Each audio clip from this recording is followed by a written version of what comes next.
out or okay, she did it. There we go. So let's go ahead and get ripping, which is usually the bat signal for everybody to actually come in. There's Cheyenne. Hello, Robert. Good to see your face. Hello, hello. Sorry, Hello, I'm Cheyenne. a little bit So late. good to see you. Yes. Yeah. So, and no, y'all are welcome and encouraged to have your cameras on. I want to see your faces. Brett and I were just complaining about as presenters, it's really difficult to know are you guys okay out there? Are you breathing? Did everybody just get out of the shower? Nobody cares. Let's see your faces if you want to. You're welcome to also leave yourself unmuted. That's okay too. So let's do the official stuff first, and then we'll get into the class part. No problem, Cheyenne. So my name is Hannah. I am a holistic financial coach with Pacific Stoa. Today we are talking about experimentation and essentially system building. I just put experimentation in because that sounds a little cooler than how to help those you work with service build a system. So I always like to start off, of course, with a land acknowledgement. So I do want to acknowledge that I am on Kalapuya land. I am grateful to be able to live, work, and learn on their lands. And here comes Erica. So one of the first things I always like to do, and for those of you who've been through a train the trainer with me before will remember this, I hope, is that I like to immediately break one of the hard and fast rules of Zoom, which is don't interrupt the presenter. So let's practice that. I want you to interrupt me. I'm breaking this rule. And the reason for this is, there you are, is I want this to be interactive. This gets very boring if it's just me talking, right? So I always have like a plan or a scaffold about where classes are going to go, and they always go someplace else, which is delightful. So I'm going to talk for a little while, and I would like somebody to interrupt me. I'm just going to keep talking. I'm seriously not going to stop until someone interrupts me. So okay. Some of you may, oh, good job, Prissy, Brandon. So Brandon interrupted me. Did Brandon die? No. No, that would be terrible. That's it. Hannah logs off and is done for the rest of my life. Nope, that's it. Someone go check on Brandon. So today we're talking about experimentation and system building. And in the emails and the confirmation emails, I asked you to kind of come to the table with, by the way, my coffee has literally just kicked in.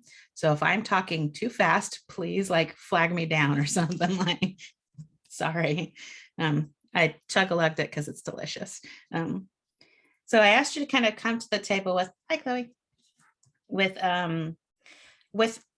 plans that you hear those that you serve come to you with. And these could be little, these could be big. Like I hear my clients say like, there's absolutely no reason we shouldn't be saving $500 a month. Or this week, I'm not going to buy any lunches out, right? Things like that. So what are we'll do this as part of your introductions. I'd like to introduce you by your name, who you work with, where in the world you are, if you feel comfortable doing that. And that little plan, whether it's a big plan or a little plan that you hear from from those that you serve. So I'm going to pick Brandon to go first. And then Brandon, you'll pick the next person and then yeah, sorry. Well, I get to pick the next person. Fantastic. So I am Brandon Shern, aka the Thinker, and I work with so I'm kind of dual hatted. I'm a licensed mental health counselor in Maryland, which is where I reside, but I'm also pursuing an accreditation known as the AFC, or Accredited Financial Counselor. So in that space, I'll be working primarily with military members and their families, budget planning, spend plans, getting out of debt, stuff like that, just really demystifying some of the money issues and the money woes and helping them actually plan. So I do have, my son is in the military. And so one of the things that he tells me a lot is I wasn't planning on spending all that money, Pops. So he plans to save, but he doesn't plan on spending as much as he spends. Nobody does. Yeah. So yeah, I get to pick the next victim, right? I mean, yes, we do. person. All right, let's see. Let's go with eeny, meeny, miny, mo. Jessica. I knew you were gonna call me. I don't know why, but I just knew. Anyways, I'm Jessica from Latina Network, and I am a new energy assistant coordinator. So she, her pronouns. And I am in Portland, Oregon. Jessica, what kind of plans do the people that you work with, what do they tell you that they're working on or that they want? Little or big, it doesn't matter. Well, I mean, there's a lot of projects and ideas in mind, and everything that we do is to assist the community and trying to provide resources and you know, guide them and help as much as we can. So that's what we're working on. So there's a lot of plans and ideas right now. Good, good, good. All right, Jessica, who's the next victim? I mean, participant. Let's see who we got here. Let's put Robert in there. Thanks, Jessica. Oh, you're Hi, welcome. my name is Robert Hardis. I'm from Canada. I'm a correctional officer, and I'm also going to be a facilitator working with Indigenous First Nations people. And hopefully I learned some from this course, and hopefully I could pass it off to the people I work with. I do a lot of casework with them. Got to set up a plan of their custody release plan with them too. Okay. Beautiful. All right, Robert, you get to pick the next. We'll just victims. We've got Cheyenne, Chloe, or Robin. Let's go with number 3, Robin. Yep, Robin. Hi, I apologize. I was answering an email and I didn't hear what the question was. Oh, introduce yourself, who you work with, where you are, and then a plan, either little or big, that you hear the folks that you work with coming to you with.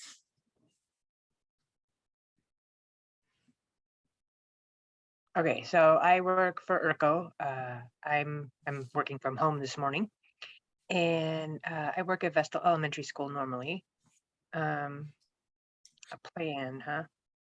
I Hmm. guess like the folks I work with are the ones like the folks at ERCO or like clients or. Anybody really. We're just getting some ideas on the table, so you can't get this wrong.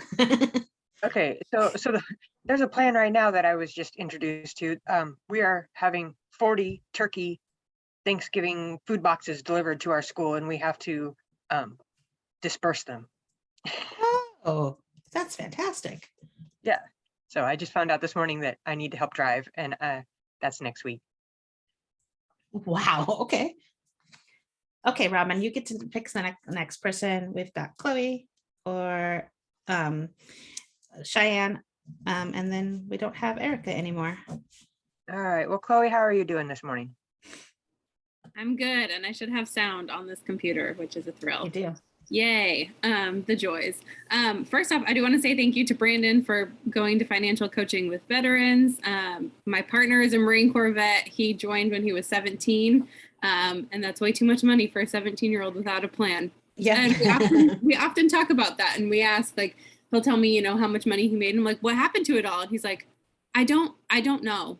I don't know. So thank you for doing what you do.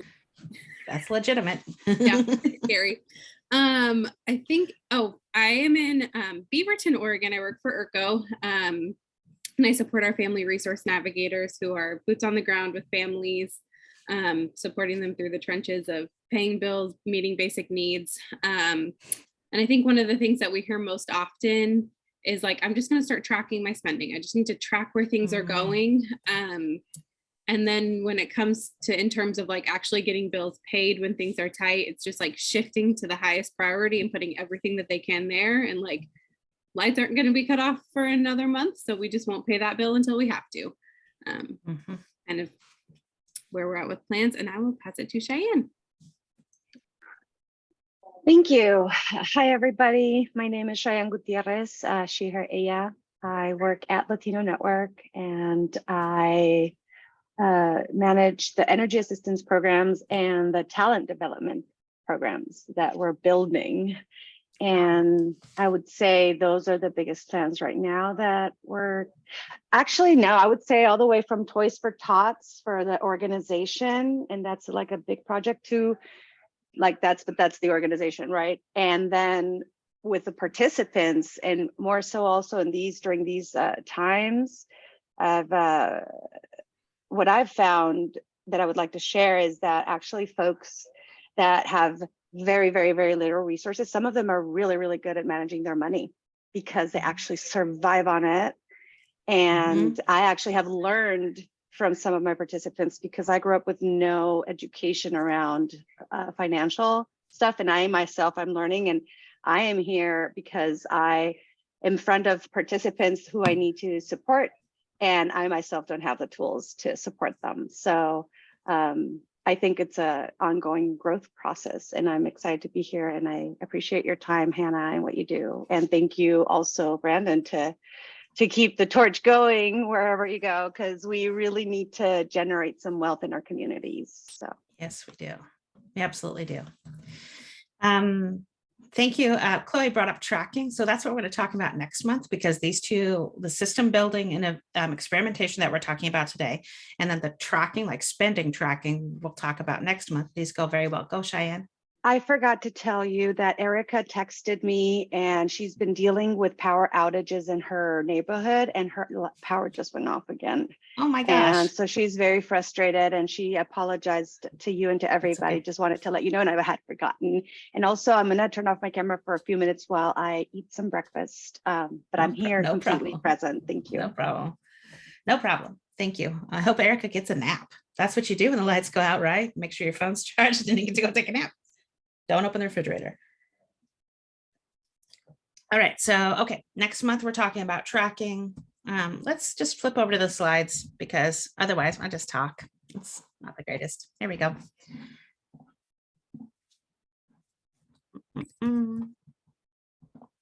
So as I'm going to slides, you guys are all getting reduced to the size of postage stamps. So I may not see what you are saying or doing.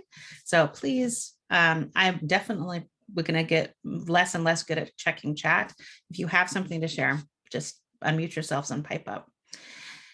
So yes, we're talking about how to teach those you serve how to experiment on themselves. But let's talk first about what holistic financial wellness is. And it's different than traditional financial literacy in a couple important ways. Holistic financial wellness means that we respect that every part of your life touches your finances, and your finances touch every part of your life. That's what holistic means. And this, of course, isn't just you, it's the people you serve, it's everybody. Financial literacy is just not enough. We must grow resilience, trust in ourselves, and awareness of our decisions without shame. Holistic financial wellness must be trauma-informed, collaborative, and client-centered. That's why you notice, like, if you've been on any of these Train the Trainer classes, much of this is conversationally based. It's meant to be used during a conversation. It is not meant to be directive. Holistic financial wellness exists along this curriculum, this spectrum rather. On the left-hand side, we've got basic financial literacy. Like, this is the difference between a stock and a bond. It's how compound interest works. It's how to run your credit reports. It's what the heck is a 401k. All of these things are Googleable, right? For free. You can get all of this information right now. And all of this information, none of this has ever changed anyone's life. I could teach you the difference between a stock and a bond in 15 seconds. You'll absolutely understand it because it's not rocket science. It will not change your life, right? On the other end of the spectrum is where we get the soft skills. This is problem solving, decision making, reducing procrastination. This is where awareness and resilience comes in. This is how we actually change our lives. So we have to have the full breadth of this spectrum of both the hard mechanical skills and the soft skills around decision making. Soft skills are how we get from where we are to where we actually want to be. And today we're talking about system building, which might sound mechanical, but it's actually deeply a soft skill because we're talking about decision making and problem solving. We're not talking about budgeting today, but I'm frequently asked, where does budgeting lie along this spectrum? And budgeting is everywhere. You need the entire spectrum to be able to make and keep an adaptive evolving budget. We are not talking about budgets today. That's why we'll never have just one class on budgeting, is because we need everything. We need every part of the spectrum. Financial wellness only requires two things. These are the only two things that my curriculum addresses, is to be able to observe your behavior without judgment and the ability to trust yourselves. There is no difference between being able to trust yourself or, like for the people that you serve, the ability for the people that you serve to trust themselves is the same as resilience. If you know that you have your own back, you can be resilient. So it sounds super simple. There's only two things that my curriculum addresses, but these are hard, right? Everybody can observe their own behavior with judgment. I don't ever need to teach anybody how to do that. The ability to observe our own behavior without judgment is an actual skill. And that's one of the things we're talking about today. So I swear, I don't do this to make anybody uncomfortable. It is the way that real people talk in the real world. So I did just want to, I've already sweared a couple times, I think. So just be warned. So the purpose of this class is to deeply understand why the conventional ways we try to support those we serve may be actually holding them back. My purpose is to teach you a conversational strategy. Strategy is even too firm of a word. I think maybe scaffold, to teach an adaptive system building system. I went round and round with this sentence. Like, how do you say a system that builds systems without saying a system building system? If you have notes for me later, please let me know. We're working on reducing the need for you to be an accountability partner, for you, less babysitting for you over time, which ultimately means that you're giving those that you serve ownership over their own process. So what are some conventional ways that we try to help others change? We act as an accountability partner, right? This leverages their need to comply with what we want, and or not be embarrassed, right? So I am not a huge fan of accountability. A championship is a more trauma-informed way to go about things. But I know that in your work and in my work too, I occasionally have people ask me to be their accountability partner. That's kind of a trap, right? Because that is, well, I'll talk about it in a second. Just read the slides, Hannah. Accountability means that like every plan of action that we set out should be completed as laid out. And if that's not done, if the person isn't able to keep with the path that we laid out and we set accountability around, the kind of underlying message here is that they did something wrong, and that may not actually be the case. Accountability reduces or removes the ability to pivot and adapt. So if we're sticking to that plan of action, which we'll talk deeply about in a moment, it reduces the ability to pivot. And I don't know how many times in your life have you pivoted? Since the minute you graduated high school, how many times have you needed to change your life and change your expectations? So adapting and pivoting is our normal state. Frustratingly, it is. Another conventional way that we try to help others change is we try to strategize on the wrong things. And if oh, someone unmuted. Do you have a comment? I just wanted to chime in really quick about Yes, the pivoting. yes, That it's really important that you bring that up, because a lot of the times what happens is, this almost rigidity that we approach situations with, finances, mental health, Anything. you name it. And the inability to pivot. I said this and I can only do this because I said this, as opposed to saying I said this, but my situation has changed. So I should have the flexibility to, pivot, adjust as necessary. So that's all. That's it. That's all I wanted to say. No, thank you. And we're going to talk, there's an actual bias in our brains that leads us to that. And the messaging that the world gives us in our hyper productivity obsessed world is that you set out a plan, you stick to it. That's the way it goes. Otherwise, you're not a good person or a good man or a good woman. Like that's not the way the world works. So we must be able to pivot, but we do not teach each other how to pivot. until today. No, we're not going to fix everything today. Another way that we try to help others change that does not typically work is we strategize on the wrong things. We're breaking down the wrong part of the processes. And this is where I have a beef with SMART goals. I don't know. Sometimes I'll play the game, like I'll have people raise their hands if you've set more than 10 SMART goals in your life, and keep them up if you've kept even one, because they don't work. So SMART goals are on I have beef with them. So we're strategizing on the wrong things. What the strategizing on the wrong things SMART goals does, and other strategies around breaking down a big goal into smaller goals, which sounds incredibly easy, but never quite works like it's supposed to. It's incredibly impersonal. We're not really bringing the person into it. We are not evaluating, we're not building that system around what their life can look like. We're just disconnecting that potential plan, project, goal. We're disconnecting it from the reality of their life. It is a setup for failure.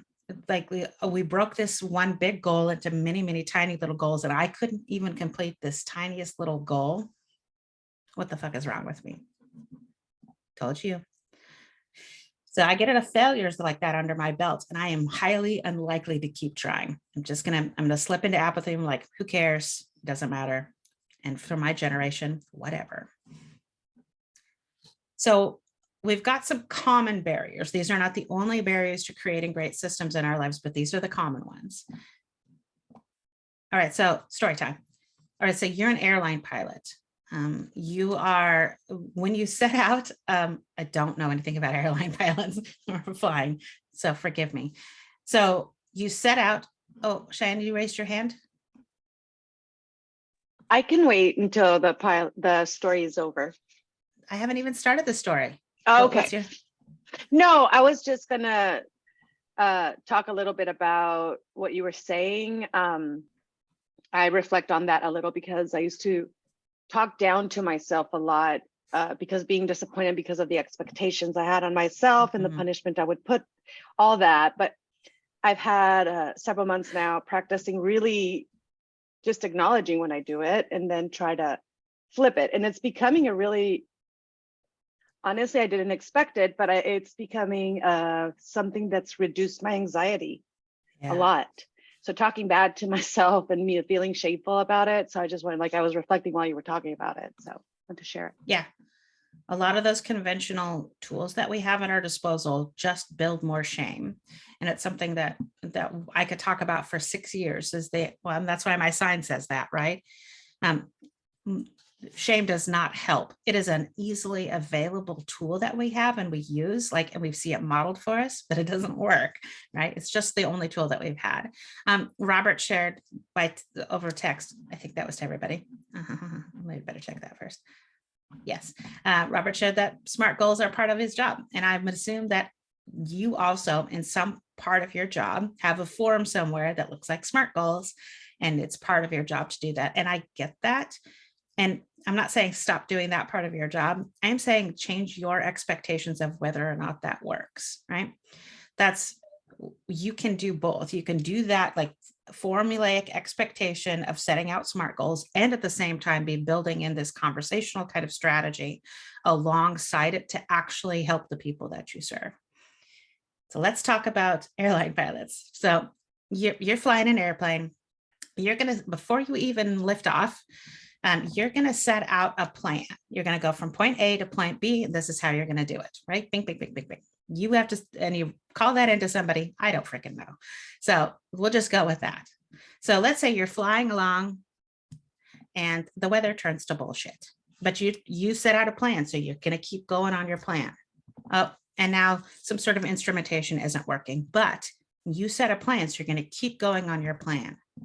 And now something or someone on board is out of order or sick or ill or injured or broken, right? But you set out a plan. You said you're going to do this. And by God, you stick to your word. You keep going. I just have to keep pushing through. And that's how airplanes get flown into the side of mountains. Pilots, I'm stealing this directly from some military strategy. Several of the things we're going to talk about today are around a kind of military mindset.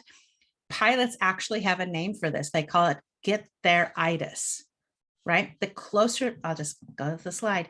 What our brains naturally do this, it's called planned continuation bias. They actually have a name for it, and everybody's brain is already doing this. So this is not a personality defect. It is something that is sort of built into our brains. It's the tendency to continue on a plan regardless of changing situations. So a plan that we set out at one point was probably a fantastic plan.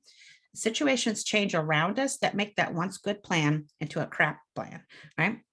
And we have this tendency, this natural born tendency, which is probably actually sometimes served us very, very well, is that we will stick to that plan. And it is more pronounced as we get closer to that goal. So the more pronounced if we are under stress, pressure, or crisis, right? If we feel like we have choices that have been removed from us, we will default to that plan, that single-minded, hyper-focus, tunnel vision. Get there, itis. I love that pilots call it that. So here's what it sounds like. I am listening for this when I'm working with my clients. It sounds like I just need to keep going, or I'm no quitter, right? It sounds like that. It is over and over and again, that pressure to get there, to do it, to finish it, no, regardless. And it is related to something called action bias, which is next. Action bias is the kind of the underlying, oh, this is not one that has the cool animation. Sorry, guys, just read it all at once, I guess. So action bias means that we will naturally favor action over inaction, doing something. Well, I got to do something, right? I don't know if you've ever heard anybody that you sort of, I got to do something, that sort of frantic action without a lot of thoughtfulness. Action bias and planned continuation bias is an attempt to motivate or propel us, and it can actually be useful, right? But it can also be a response to feeling out of control and feeling a reduction of choices. It is always reactive, action bias is. It results in impulsivity, hot states, crisis, panic. And oddly, because action bias can be a response to us feeling out of control or having a lack of choices, it actually reinforces that. And in these hot states where we are under the influence of action bias and or planned continuation bias, do we make really great choices or not so great choices, do you think? I'm gonna say not so great. Not so great. For 300. Ooh, that's a good idea for next month's class.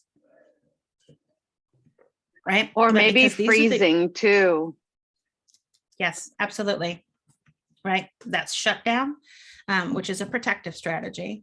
That is something that we will do as well. And then, of course, we've got the underlying and ever constant idea that we are failing, right? So only people from my generation are going to know what this is, but this is one of my favorite movies of all time, starring Steve Martin. It's called The Jerk. It starts off with Steve Martin, who's a very, very white guy, opens the movie by saying, I was born a poor Black child, and ends with him destitute, leaving his mansion. And as he's leaving the mansion, am I saying this that everybody already knows? The spoiler alerts. He sees a lamp on the table. He says, I just need this lamp. So he grabs the lamp, and I just need this thermos, and I just need this chair. I just need this, on and on he goes as he's dragging himself out of his mansion that he's being evicted from. I just need this. He's doing something that we all do. And this is another kind of cognitive bias. This is called effective forecasting. And effective forecasting is fascinating to me because people are actually using this as a sort of motivation, and it's actually a kind of poison. So what is effective forecasting? Effective forecasting, which I abbreviated to AF and will read every single time in my head as fuck. Effective forecasting is a shortcut that our brains take to predict a future emotional state, specifically our happiness, safety, okay, without doing the work of thinking forward in time, which is very hard for our brains to do. Like, our brains are really good about thinking about the past, really good about thinking about right now, really bad about thinking about the future because it's hard. There's a lot of moving parts to the future. So we get these dumb sort of benchmarks. You'll hear this when people say, I just need to get this raise. I just need to get this job. We just need to get married. I just need to buy the house. Someday when we right? Someday when I get my shit together, right? Like that kind of a thing is where we're setting out these benchmarks for ourselves in the future that we are pinning or attaching our safety, our okayness, our happiness to. And that sounds like it's an okay thing. Like that sounds like goal setting, but it's not. It's actually, there's a deep, deep, deep trauma built into this. This is a learned habit, not a personality defect. And it hides a lie. So we don't really finish the sentence. I just need this lamp and then I'll be happy and safe, right? We don't finish that sentence. And if we did, we would begin to hear the lie. I just need to get this raise and then I'll be okay. I just need to drink this coffee and the rest of my day will be fine, right? I just need to make it to the weekend. I just make it to the goddamn weekend, right? And then I'll be okay. So what happens is we reach a couple of these benchmarks. So I bought the car and we had the baby and I got the job and I'm not happy, right? I did the things I thought I was supposed to do and I'm not happy. And that translates to, once again, a sense of failure. Like, what's wrong with me? So I have XYZ, I did those things and I'm not happy. What's wrong with me? And you can hear that as people are talking. I thought I was doing the right thing. Like people of I'm Gen Xers, right? So people of my generation and the generation of boomers are like, I thought I was supposed to get married. But I got married and we bought the house and we had the family and nobody's happy. What's wrong with me? I did everything that I thought I was supposed to do. So this is what effective forecasting does. And as you listen, I can guarantee you in the next 24 hours, if you're listening for effective forecasting, you will hear somebody do this. I just need to blankety blank. When I'm teaching this with clients, the counteract to effective forecasting is to get real weird with it. And that sounds very silly and it sounds like it's not going to work. So let's say somebody says to me, I just really need to get this raise. The counteract would be to finish that sentence with something weird, bizarre. I just need to get this raise. And then they would finish it with, and then the rest of my life is going to be so freaking perfect. You can't even imagine, right? So when we take that ending of the sentence and make it as bizarre and silly and extreme as possible, our brains begin to recognize that this is nonsense, right? So I just need to get this contract and then my business will be fine for the rest of my life. And I won't ever need, I'll also lose 50 pounds, right? So we begin to sort of heighten that the dissonance between what our brains are telling us naturally and we're sort of poking fun at the goal that it's setting. So I want to pause here because we're kind of at the end of this string of things that are kind of barricades. What questions do you guys have about, an effective forecasting feeds shame? Because of course it does. So what questions do you guys have about plan continuation bias, action bias, or effective forecasting?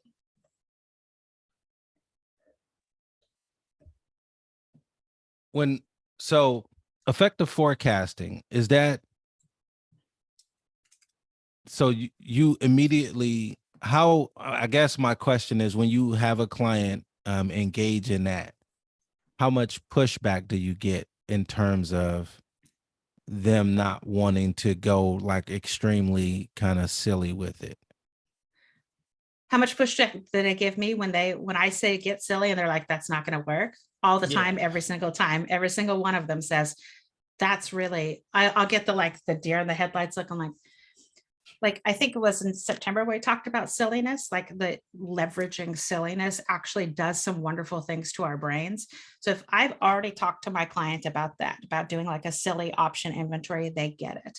If not, we need to talk about why being ridiculous actually opens up parts of our brains. It moves our thinking from the back to the front. So if I get that pushback or like why am I paying you money for this, woman, right? Then we stop and we slow down. We talk about silliness and I'll basically just say what I said to you guys is that we are slowing down that thought in your brain. I just need to, and our brains just believe it. I just need to, I don't know, buy a house.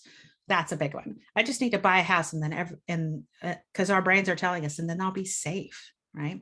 But that's not Yeah. So and it's like some- a momentary, soothing, momentary kind of solution for the brain. Oh, perfect. Okay, I'll calm down.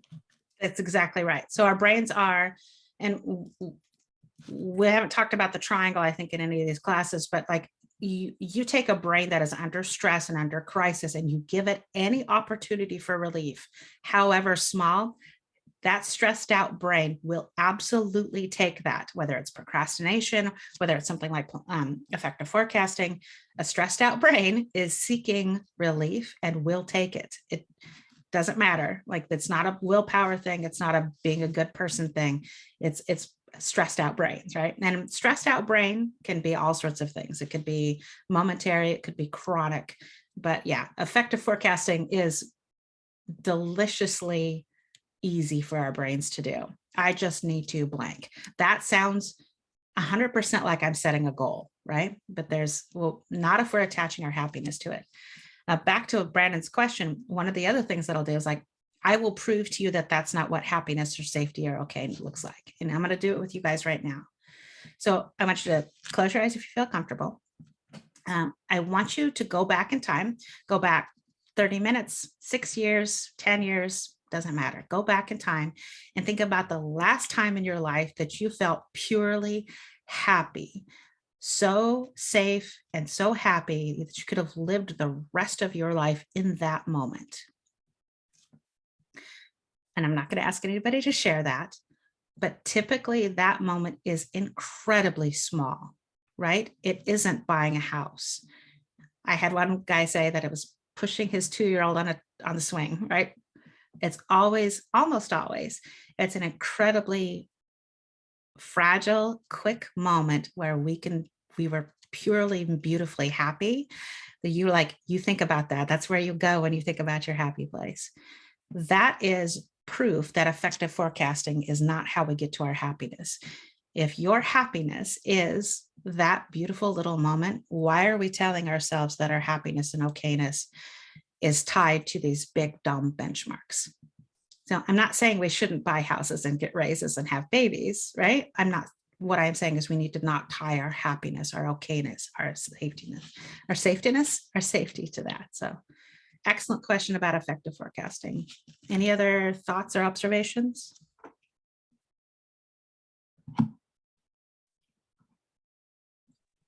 was just thinking about effective forecasting and how deep seated it can be. I'm the youngest daughter, or I'm the youngest, kid in my family. And so I think about all the times growing up that my parents would put so much weight on me of like, we need you to do this because you're our last chance to be able to do it. So thinking of that weight Sorry. of, I'm so sorry.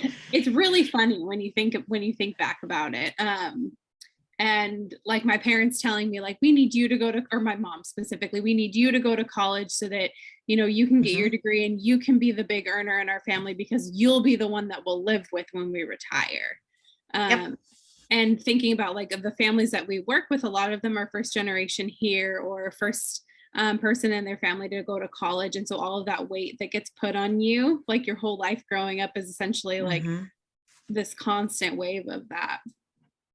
Yeah. We could talk about this offline sometime, but what you're talking about right there, and this is really gross, it's called financial incest, right? And we don't have time, but it's also called financial enmeshment. That kind of pressure on a freaking child, right? That takes a lot of different forms, but that's one of them. So that is trauma, right? Hooray! You got one for your trauma bingo card. Yeah, that tracks, right? And let's not bag on the parents too much because they're using the tools that they've been given, right? They didn't have any other tools and they're thinking about their own survival as well. But that doesn't make the impact on you any less.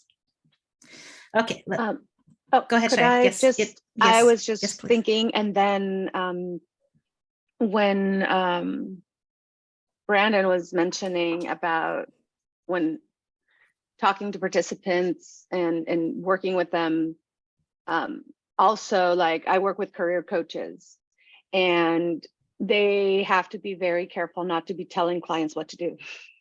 And they have to really listen and just go with what they are wanting and needing and they're capable to. So I was just thinking like, I guess throughout the class or this space, I would like to maybe hear, or even from other folks, like examples of how to like do this without telling them what to do. What do you know? That's what the class is about. Yeah. Okay, awesome. Because I was just like, it's so many thoughts in my head, and I'm like, thank you. I did not pay Cheyenne to set that up for me, but let's do this. We're at about halfway through because we're going till 11:30 or 2:30, whatever time you are. So let's take a 3-minute break and we'll come right back and we'll start talking about what Cheyenne just teed up for me so beautifully. So be right back.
Oopsie.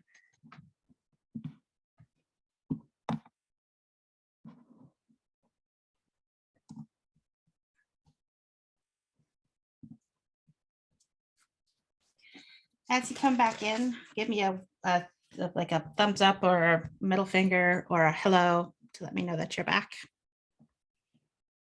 Thanks, Robert. High five. We don't have a middle finger icon? Thank you, Chloe.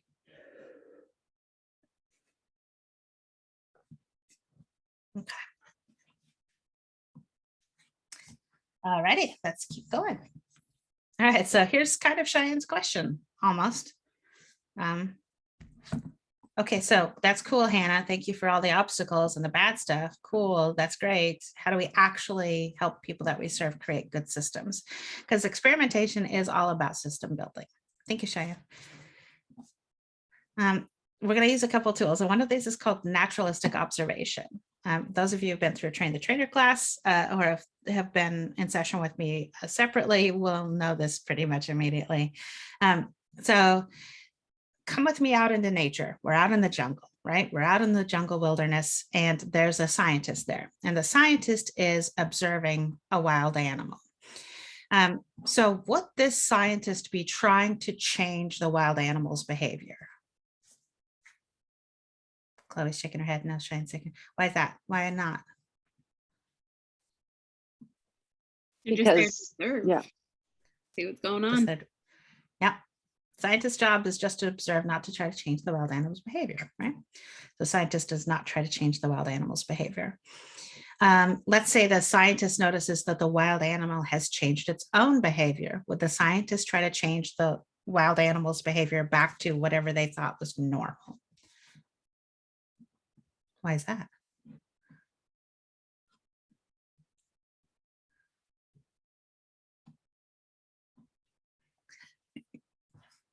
I would Go ahead. try to observe if something else intervened and to see if that something else changed again, if that, yeah.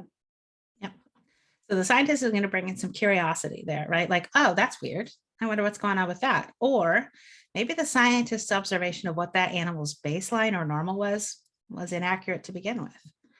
So let's say the scientist observes that the wild animal has eaten a large quantity of something disgusting. In their notebook, would the scientist write down, oh my God, that is the stupidest, grossest, dumbest animal. I can't fucking believe how gross and stupid that animal is. Is that what the scientist would write down in their notebook? No. What would the scientist actually write down? More like the description, visual, I don't know. Animal ate a large quantity of elephant poop. I don't know. Yeah. Right? Right? What seems is to a- be something purple. Yeah. Exactly. So the scientist does not judge, right? So the scientist is not there to judge or shame or make value judgments on the animal. The scientist is simply there to observe and take notes. That's it. So the reason that we're talking about wild animal and scientist is because I want you to do this for yourself. I want you to practice this skill for yourself first, and then I want you to teach it to those that you serve. Is that I want you and them and all of us, I want you to be both. So I want you to observe your own behavior from a slightly distanced perspective, but also keep doing your wild animal thing, man. So just observe your behavior as if you are observing it from a neutral outside perspective. By doing that, just read the slides, Hannah. So this is why it needs to be an hour and a half class instead of a 6-hour class, because I'll go off the slides and just start talking. Being able to observe your own behavior without judgment means that you get some grace, right? It is the exact same as acceptance. Without acceptance, we do not get change. Cannot get change by forcing yourself or by them forcing themselves, by shaming, by doing any of that. If you could, we would all be perfectly fine right now, and we're not. Being able to observe your own behavior without judgment is the only way to get from where you are to where you want to be. And I'm being super, super repetitive with like observing your own behavior without judgment, because like I said, we're all perfectly capable right now of observing our own behavior with a bunch of judgment. So, but observing your own behavior without judgment takes a little bit of time. This practice right here can take some skill. So be patient. What happens when we begin to observe? So we do 3 things. So the scientist is first going to just observe, right? Just going to observe and take notes. And then the scientist begins to notice patterns. And that pattern recognition is something you are already fantastic at because you're a human being. Our brains are great at pattern recognition. And then we can do, after we observe patterns, we can do what we're talking about today, which is experiment, build systems, and that kind of a thing, always from this core philosophy of observing without judgment. We are observing the processes, not judging the person. So that's one thing that we need. That's one tool. Naturalistic observation is one tool. The next one that we need is the controllable obstacle. The controllable obstacle is, as far as I know, of my own invention. Much of the stuff that we've talked about today has not been, like effective forecasting is not of Hannah's invention. The controllable obstacle is a 3-part question. It is, what is it within you? That's part 1, within you, that you have control over, that is standing in your way the most. And I'm going to slow this down because this could end up like someone could hear this and translate it in their brains as a kind of judgment. I'm just a piece of shit, right? That is not kind of where we're going with this. As we go through the class today, you'll kind of see, but we're looking for these 3 things, something that is within them, that they have control over, that is standing in their way the most. And the reason I have that middle one in there is because there are things within us that we do not have control over, like a physical illness or injury. We don't have control over, like you can't just repair a broken leg. I have anxiety, right? I don't have control over having anxiety. I have control over my reactions to that, but deeply and fine tuning, understanding what are the things within us that we have control over. So this is just put this in your pocket for right now, and we'll come back to this controllable obstacle when we kind of put it when we put it to use here in a minute. Gentle repetition. Gentle, this is not an interrogation, so gentle repetition. Very, very, very often I will ask a question and my client will answer another question, and then I will bring it back again, and that's okay, because the person that you're talking to is not listening to you. And that's not because they're a bad person, especially if they're in a crisis state or even a mild crisis state. They are listening to their own mental language, and your gentle repetition helps to kind of break through that a little bit. Yes, Cheyenne. I just wanted to share briefly how that is so true. When you're under terror, like a lot of stress, your brain really doesn't function in a lot of areas. And I wanted to share how I experienced that with actually a therapist, where I was having the initiative, like an anxiety attack, and they made me read, and I couldn't read. Yeah. I literally could not read. Yep. And it was, I to the point where I started laughing because I couldn't. And it's, I've seen this happen to other participants, and it just, it's impacting Tim. Yeah. Thank you. It doesn't take much stress, crisis, trauma, right? It doesn't take very much for our brains to revert back to that back part of our brains and just go strictly into survival mode. It doesn't take much. So even if you feel like you're having just a normal conversation with someone and they're not picking up what you're putting down, that's not that they're disregarding you. That's a good, pretty solid crisis indicator, right? So gentle repetition. I was trained as a 911 call taker. One of the things that they teach you is something called repetitive persistence. When someone's in that crisis state, they have called 911 because their baby's not breathing. You are going to say exactly the same thing in exactly the same way over and over and over and over and over again, to the point where like anybody listening to that gets frustrated and creeped out, and it's awful. But to the person that you're talking to, they did not hear you the first 12 times. So gently repeating your question, or if you're reframing your question, just gentle repetition. If you look back through just our conversation today, I have repeated myself on a couple of things multiple times because I'm trying to brainwash you. The person you're talking to is not listening to you. They're listening to their own mental chatter. That's not a reflection on them as a person or you.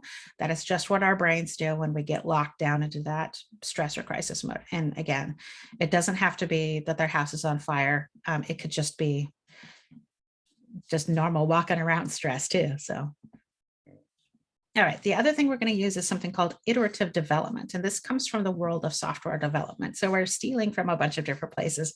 We're stealing from the military. We're stealing from software development. Iterative development is a system building philosophy.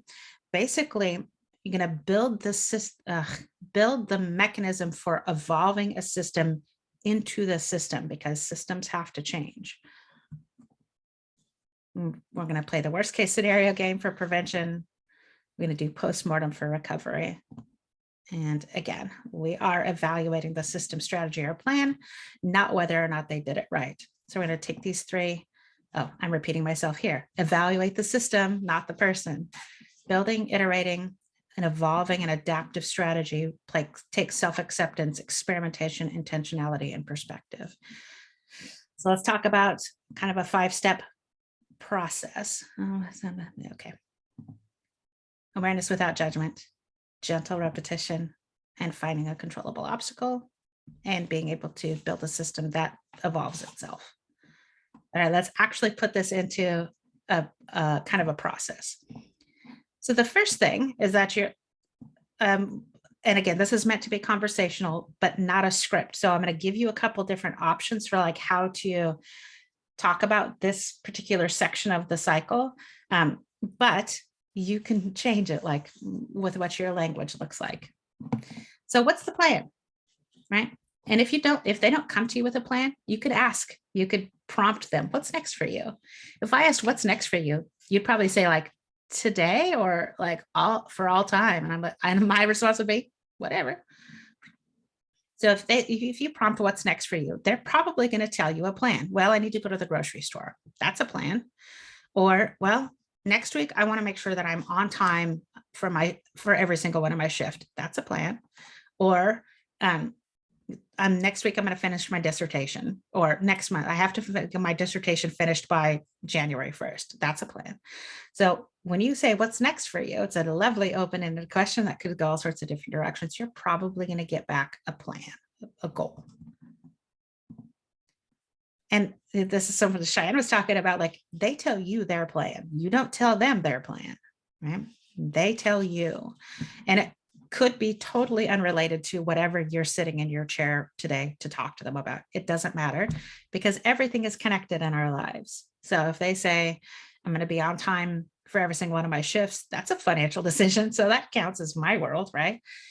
So everything is connected with them. So let them tell you the plan, because the purpose of that cycle that I just showed you, the purpose of this is not the end goal of whatever this thing is, going grocery shopping. It's teaching them how to build a system.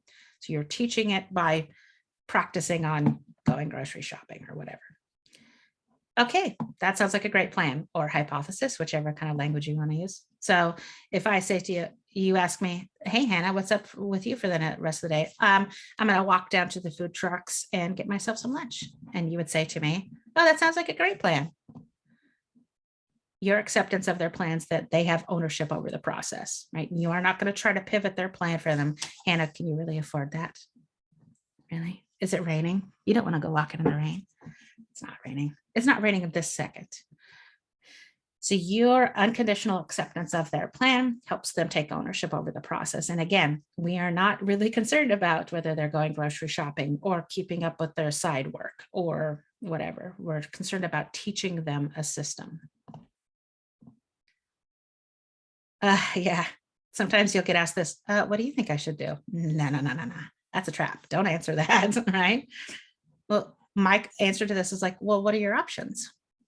So continuing to open up choice for them, constantly leaving opportunities for choice. Because like if let's say you're a jobs counselor, your job is to help people find jobs, right? And they say, what do you think I should do? You're going to come up with a fantastic list of 12,000 jobs they should be following up on. Did you call Sadie back from such and such a place, right?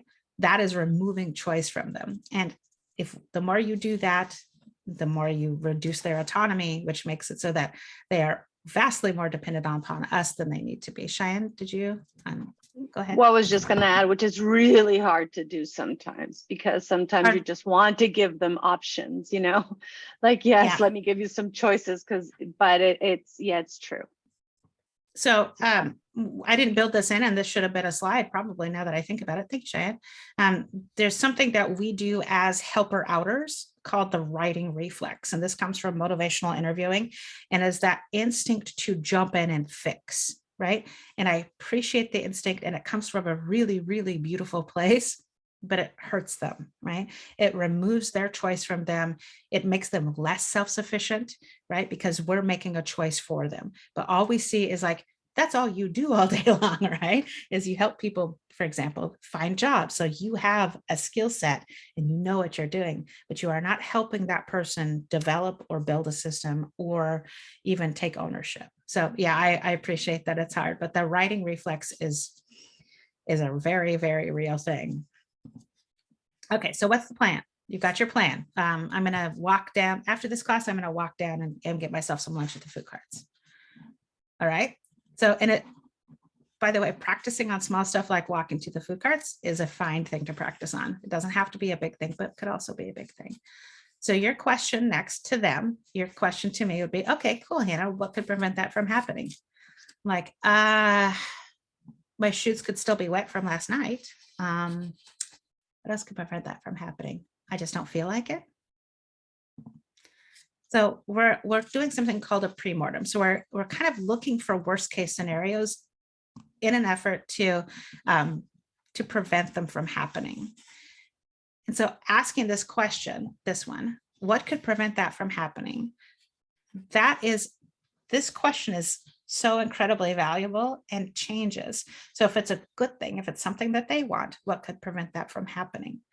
If it's a bad thing, we actually change it a little bit, and you could say, how could you prevent that from happening? Let's say, okay, let's choose a different scenario. I'm going to, okay, we talked about one of your scenarios earlier was, I'm going to go to the grocery store and only spend $200. Usually, what could prevent that from happening? Oh, I see some things that that were more expensive. How could you prevent that from happening? Well, so you could use this question in a couple different ways, and basically just keep asking this question over and over again in different ways. What could prevent that from happening? How could you prevent that from happening? That kind of thing over and again. With that gentle repetition, they will not know you are repeating yourself. You're just having a lovely conversation, right? So what we're looking for is to kind of dig down deeply into the things that they actually have control over in that situation. Here's another, the way that I'm laying these out doesn't mean they need to be asked in this order. These are just a list of prompts. What's the silliest thing that could prevent that from happening? And here we're leveraging nonsense again, because people will stop in their tracks and go do this face. I don't know. You've just moved their thinking from that survival part of their brains up here. It's going to go right back again, right? But what's the silliest thing that could prevent that from happening is a fantastic question to kind of throw them off just a tiny little bit and get them thinking a little bit. This is where creativity lives. This is where like thinking around corners. This is the silliest thing is a fantastic way to teach someone how to pivot their thinking. And we're after that controllable obstacle. So what we're after, whether or not you teach them or even ask them this question, this is what you are after. You're after the thing that they have control over that is like within them, that is standing in their way. So whether you ask this question directly or you are just satisfying this question in your brain as you're talking, that's what we want. So let's say I'm going to go walk to my food carts, right? Your question to me.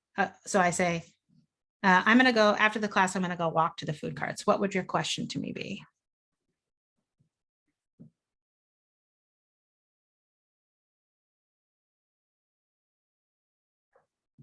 Oh, I'm just going to drink coffee till someone talks.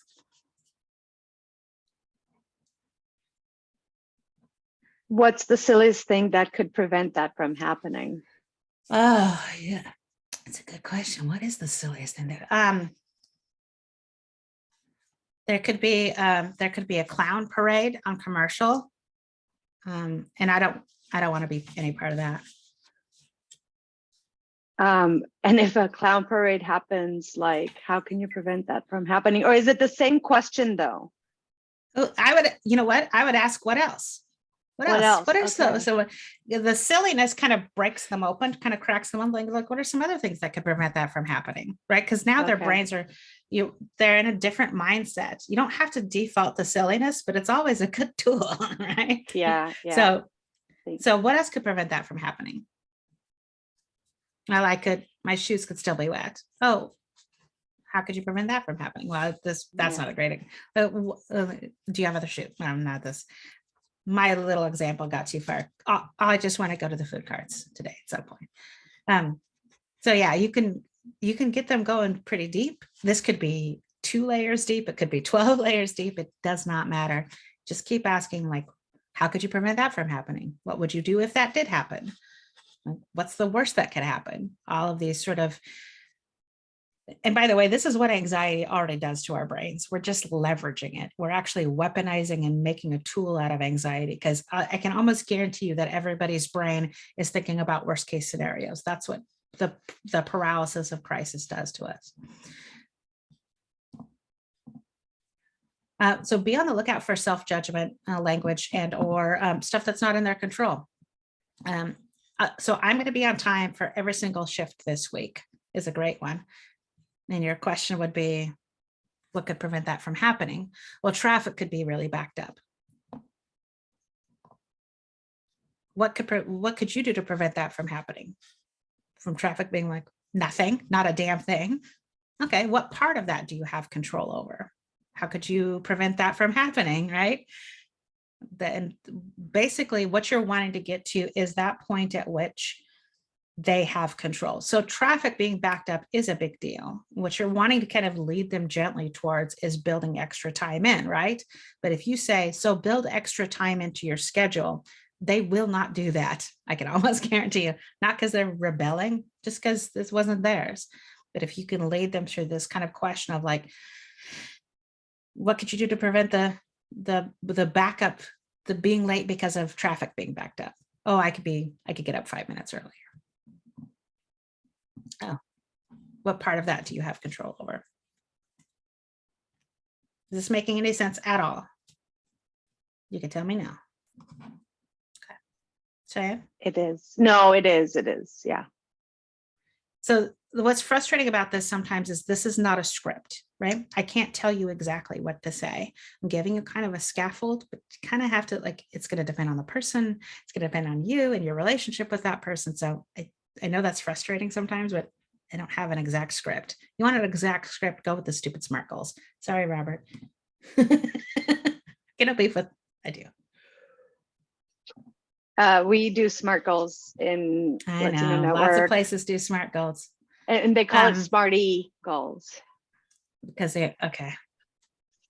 Yeah, I know you still have to do them, just don't expect them to work. I know it's part of the paperwork.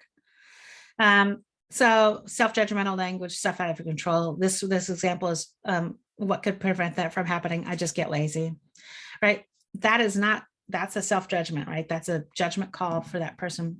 And you could reframe this. Do you mean running out of energy? I'm like, yeah, I could run out of energy. How could you prevent that from happening? Make sure I get a good night's sleep. Don't play on my phone all night long, right? That kind of thing. So drill down until you get a small enough task or plan that they have control over and isn't judgmental. And this might take 1 minute, it might take 10. Remember that we are building a system, and that means starting microscopically small, so small that you think it's not going to work. That's kind of the, this is dumb, Hannah. This is not going to work at that point. Starting small keeps the risks and stakes low, and therefore the potential for failure. So if my plan is to get up 5 minutes earlier and I don't do that, who actually cares? This is not a big deal. I try something else. And that's why we're talking about experimentation. High stakes situations do not foster growth or awareness. I'm sure that the people that you're working with, and actually Robert might be a good, like the population Robert works with incarcerated people.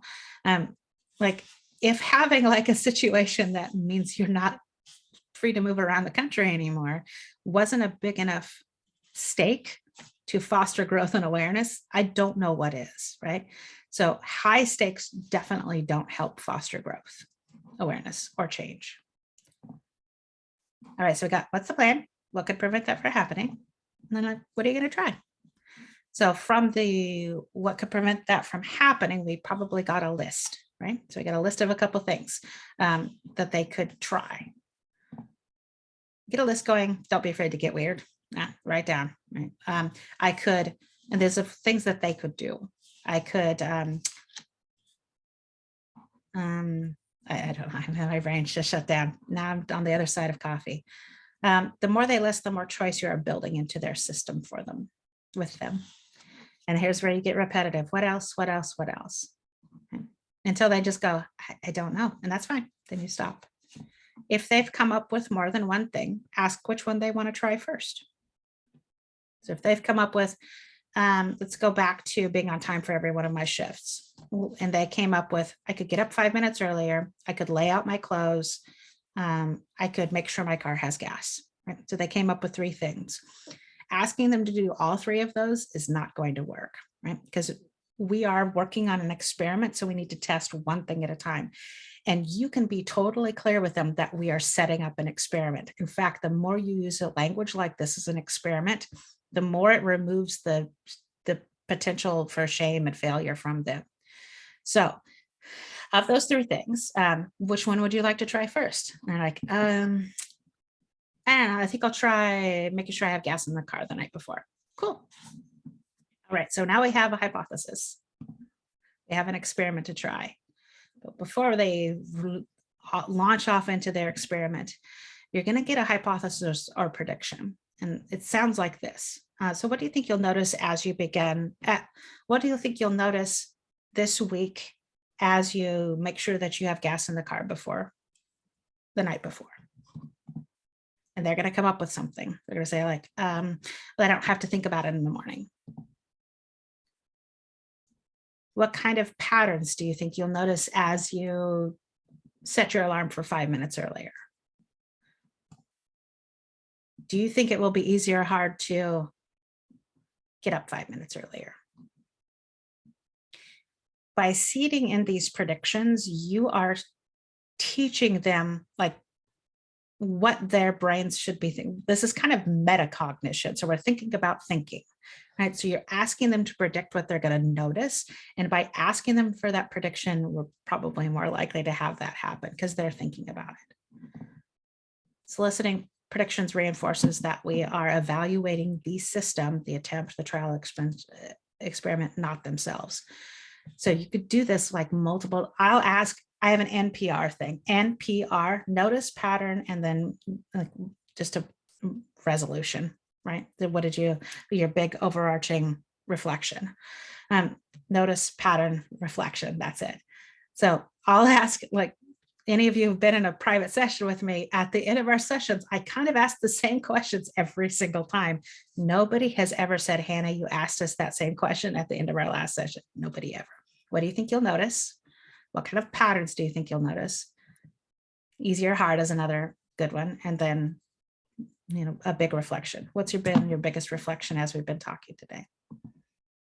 Don't skip this step. It's really easy to skip past the predictions and the reflections, but they need it. You are reinforcing it right into their little brains. All right, what do you think you'll notice? That's our hypothesis or our predictions. And then we're going to debrief. So they're going to go do the thing. They're going to try to get up 5 minutes earlier or whatever. And then your job is to debrief. And this, again, comes from military strategy. Whether it was a good or a bad outcome, you always, always, always need to debrief. The problem with debrief is we typically do it when there was a bad outcome, a failure, a negative result. You need to always debrief. They do this with military scenario training. Scientists also do this. They may not publish everything, but they always look at the experiment at the end and go, look at that. What do you think caused that, right? So we're using this language from these two different worlds, always debrief. So if you remember, if you wrote it down, use the prediction or hypothesis. So when we last talked, you said that you might notice that if you got up 5 minutes earlier, that your day might go a little bit smoother. Is that what you noticed?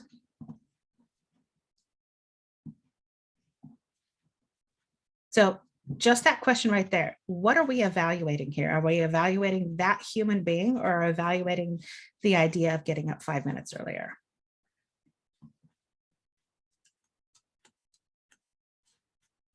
Yeah, The system. Go ahead, yeah, Shana. like the experiment, right? We're evaluating the experiment. Yep. We're looking for how did it go, not how did you do. Why is that important? Because the how did you do is judgmental right away. And I was also I really liked all that debriefing for the brain is so important. Many years ago, I used to be a preschool teacher, and we would wrap up our days by debriefing because for the kids, that's actually how the brain wraps it up. And it just takes you to another level. So I'm very appreciative of this step. Thank you. My pleasure. Yeah. Debrief is something we rarely build in, but it's important. So let's say it went well. So what caused that good outcome? Even if you already know the answer, ask. So let's say you ask me, okay, how did it go getting up 5 minutes earlier? Oh, it went really good. Oh, what caused that? Or how, why was it good? Get some more information. Oh, it really wasn't as hard as I thought it would be to just get up, to set the alarm 5 minutes earlier. If you had it again, what would you do differently? We typically leave off debriefing when things go well because we think that that was 100% success, but some of that could have just been dumb luck, not necessarily in this scenario, but in all sorts of different scenarios. If you had it again, what would you do differently? You know, maybe I would have tried getting up 7 minutes earlier, just because 5 minutes works so good. Okay. Here's another. These are not, you would not ask these in order necessarily. These are just offerings of prompts. How could you lose what you learned in other parts of your life? So you'll notice what we're getting out of this debrief is another plan, right? Is probably a deeper and probably more complex and involved plan. So we're asking them for another plan because we're going to start the cycle over again, right? So what would you do differently? How could you use this in another part of your life? And again, they're going to sit there and churn. Let them think. You're going to, especially something like that last one, how could you use what you learned from this little experiment in something else, some other part of your life? They're going to go, let them just chunk away at that. So let's say it did not go well. Tell me more about that. Just get them talking. They're going to come up. You're going to get all sorts of information that way. It sounds like you found something that didn't work. What could you do differently? So here again, we are evaluating the system. You found a little system that did not work. What could you do differently on your next attempt? What do you want to try next? What do you want to start, stop, or change? And here again, we are soliciting from them a plan.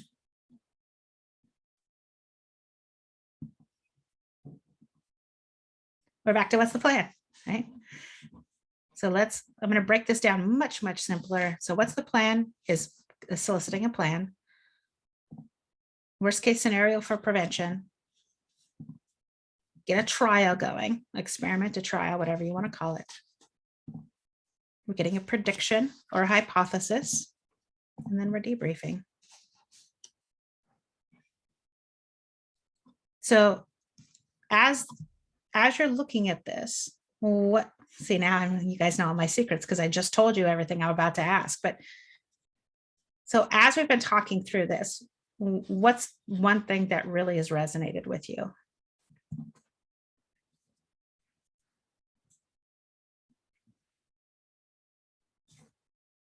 I really like doing the worst case scenario, and like That's asking what satisfying. could prevent that could happen, like what could prevent that from happening. I call myself a worst case scenario person because I'm always jumping to that. Well, what if this? What if this? But then looking for the solutions to that, I think, is the piece that I miss.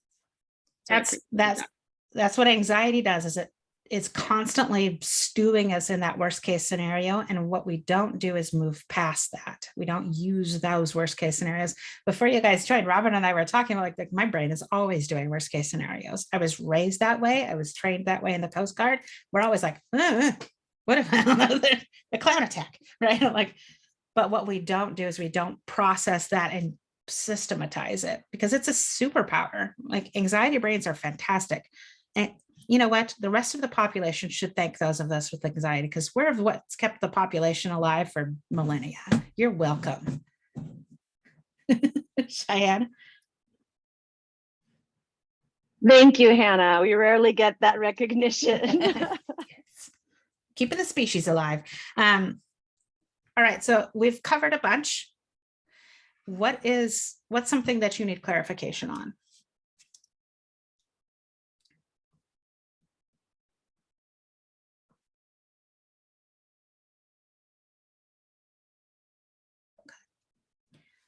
So something I get asked kind of frequently when I'm working with other trainers, coaches, professionals is like, what's the level at which I tell them what I'm doing, right? How much do I disclose?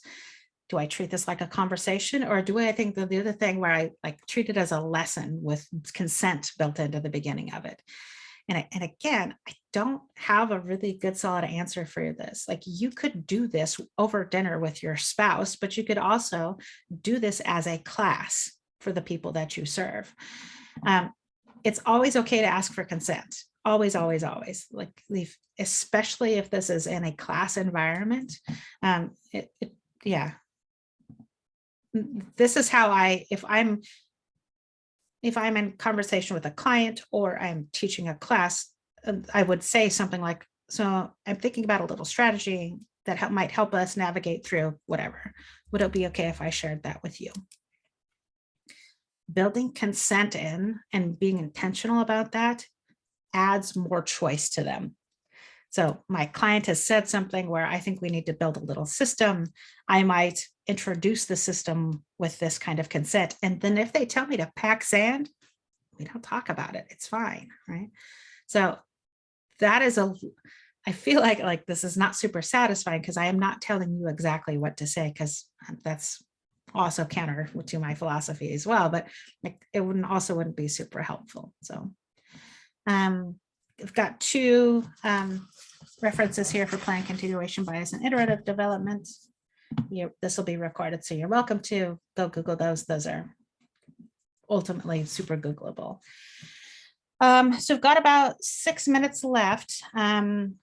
Does anybody have a specific situation that you want to bring forward, like a plan that you or someone that you work with has brought to you that we want to workshop a little bit?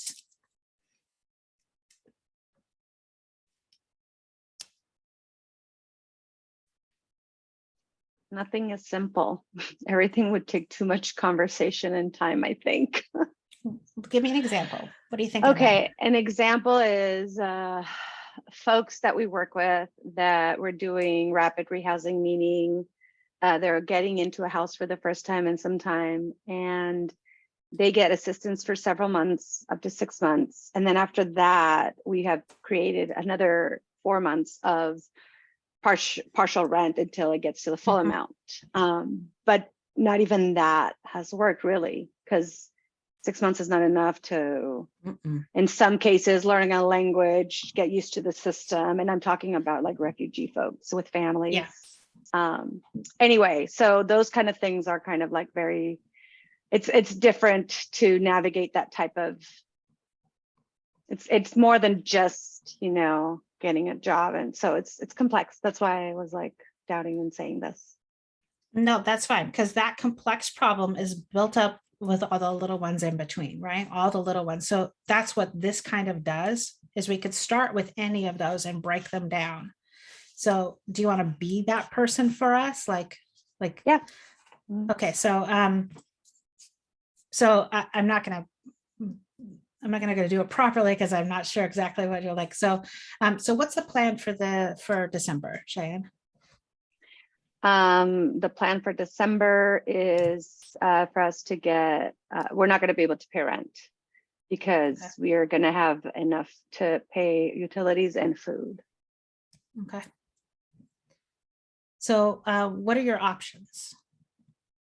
Right now, my options would be to get more assistance because my partner is still learning the language to try to get a job. So we still need for my partner to start contributing with money. So we need extra assistance. Gotcha. What other options might you have out there? Maybe a better paying job for me, something where I can make more money. Or this is actually a real case. Somebody said, how young can my kid work? And I'm like 16. And no, not yet. They're 8. They're super, like, they got a lot of energy. Well, and they were bilingual. So they could actually like, because that was one of the barriers, you know? So yeah.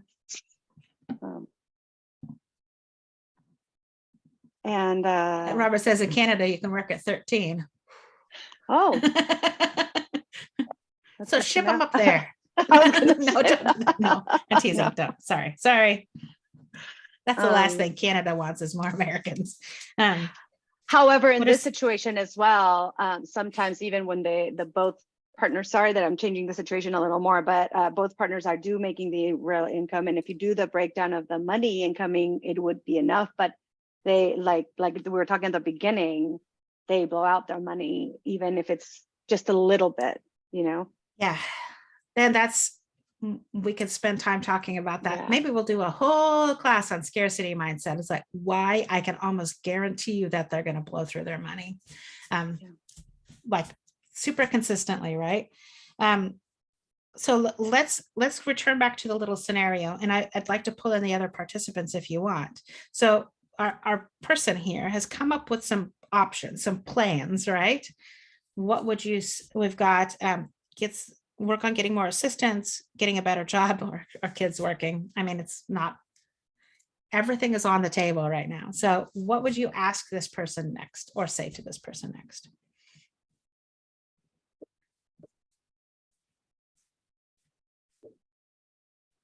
Would ask which solution they wanted to focus on, or which of those options they thought would be the best to focus on. Yeah, Jessica?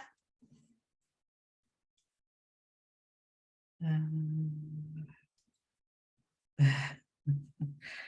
don't know what to say. I'm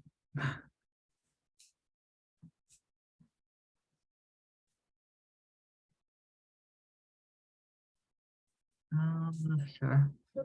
That's okay. So let's go with Chloe's. Cheyenne person. Which one of those would you like to focus on? Pretty much exactly what Chloe said. Yeah, to get assistance, so we can get a little more time to maybe get a different plan or look for a job, but we need assistance first. Okay, that sounds like a great plan. What's my next question, guys?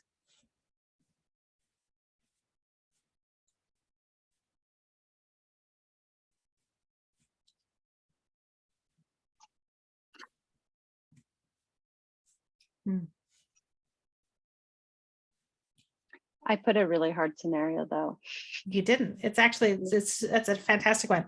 So the next question would probably be something like, what could prevent that from happening? So what could prevent you from seeking out assistance?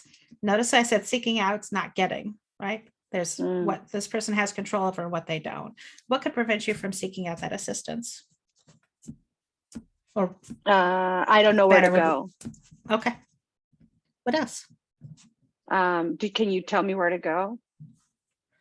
Yeah, actually, let's do that here in a second. I kind of want to follow this a little bit with you, but I absolutely have some resources for you. So besides not knowing where to go, what else could prevent you from seeking out assistance this month? Well, that you already gave me all the assistance that you told me you had, and I don't think I'll be eligible for anything else, but I don't have money for the rent and we're going to get an eviction notice.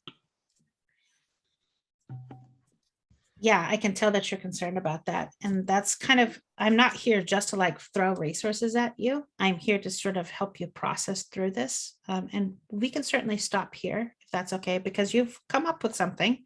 You said you don't know where to go. That would prevent you from seeking extra help. But let's talk about some extra resources in the community, right? So I'm not pivoting off of this cycle, I'm restarting it. So if I then offer a list of resources, or not a list, like 3, right? If I keep it small, then I can restart the cycle at what's the plan, right?